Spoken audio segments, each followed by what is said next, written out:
be sharing my experience and critical reflection on two Filipino films, Buang-Bua Nga Director, directed by James Ilaco, and Para sa Mga Nibiya, directed by Maki Calo. The first film is Buang-Buang Nga Director. It follows an eccentric and passionate local filmmaker who tries to bring his creative vision to life despite many limitations.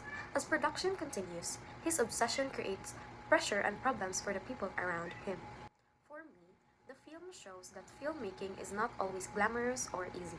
Behind every finished movies are struggle, frustration, sacrifices, and limited resources that audience may not see. It also made me reflect on the difference between passion and obsession.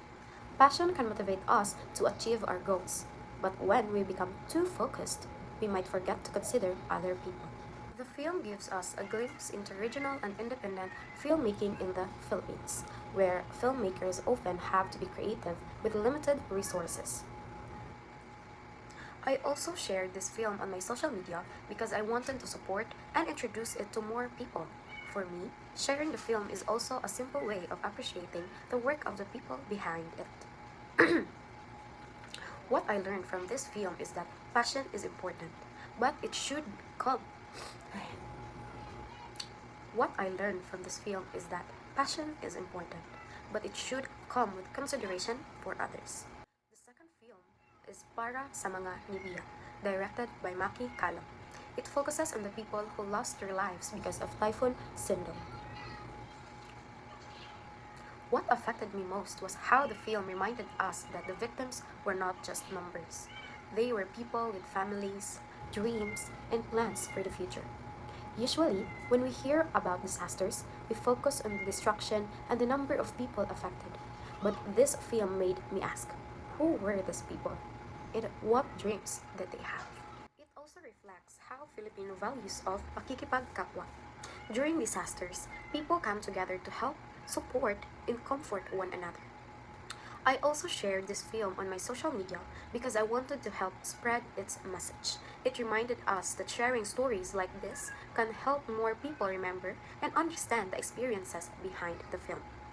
The film reminded me to appreciate life and the people around me because we never know how quickly things can change. After watching both films, I realized that watching a movie is not only about understanding what happens in the story. It's also about asking what the story teaches us about ourselves and society. Buang-Buang, a director, made me reflect on passion and reminded me to consider the people around me while pursuing my goals.